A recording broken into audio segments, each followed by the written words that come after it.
just a quick one to show you all the results of all that building earlier. Of course, some figures were already fully assembled.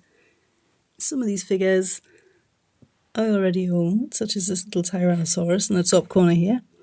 But I've got this nice illuminated cabinet for my Kaiyodo replicas here, and this is by no means the final setup. This will change and evolve, and indeed the cabinet can't belong here. The large beast of the Mesozoic Tyrannosaurus Rex is currently perched on top of it to protect it from feline interference. So on the top row here we have Tyrannosaurus Rex, Tarbosaurus bataar, Tyrannosaurus Rex, feathered Tyrannosaurus Rex, and you can really see the anatomy of these figures. They're so tiny, but it's so detailed with the binocular vision. Eutyrannus, not too sure what this species is. I'm wondering if it's Gorgosaurus. And then of course Tyrannosaurus Rex again on the end there.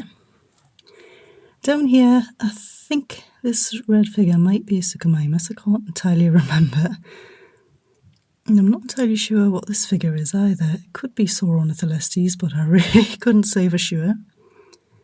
Here we have Anchiceratops and a fantastic Pachycephalosaurus. We have what I think might be a Sauronitholestes. Again, please correct me if I'm wrong. This is a figure I already had a replica of this one, which is further back in the cabinet underneath the staging. It's a lovely little Carnotaurus here. It's got slightly mismatched toes. A Tyrannosaurid I can't identify here. Bright purple Acrocanthosaurus. Always thought that was an interesting choice of colour for that one. You can see there's a real difference in the sculpts of these as well, especially the ages of them. And here we have the Zool Cruravastator, which was one of the newer ones that arrived. Here we have this fantastic Megaraptor, Mabe Macrothorax. Two variations of Stegosaurus. You can see the different plate shapes here, both beautifully painted. Now I know each of these characters had an extra variant as well.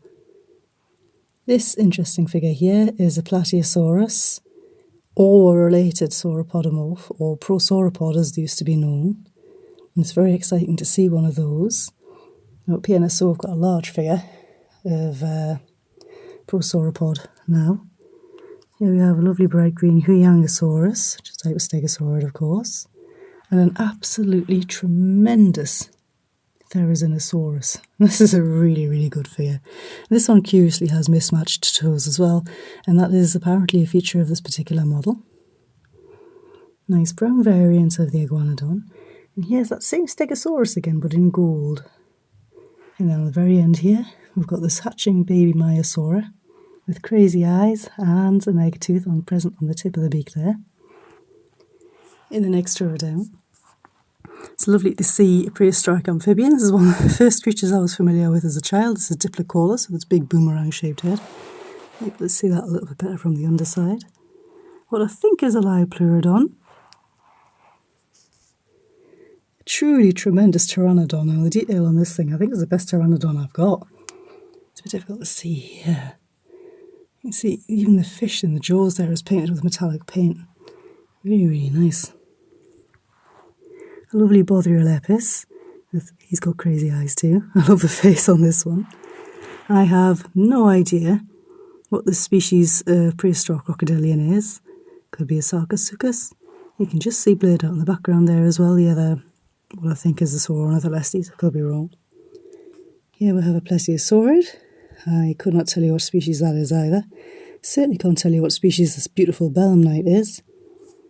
And here we have some from the, it's in Canada, that site. It's just completely gone out of my brain. It is getting rather late here tonight.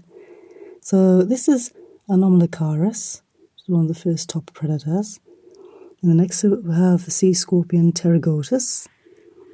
Next row down we have this variant of the Triceratops, Taniostropheus. We have an absolutely stunning ammonite replica and a gorgeous mammoth who's unfortunately hidden in the shadow a little bit here where he is at the minute. Here we have our Thylacus smilus, an absolutely stunning little Glyptodon. Cannot remember what species of turtle or tortoises is. And then finally on the end we have our ancient ancestor chewing on a zebra leg. This is Lucy. Hope you've enjoyed having a closer look at these little replicas with me, and I hope to see you in the next video.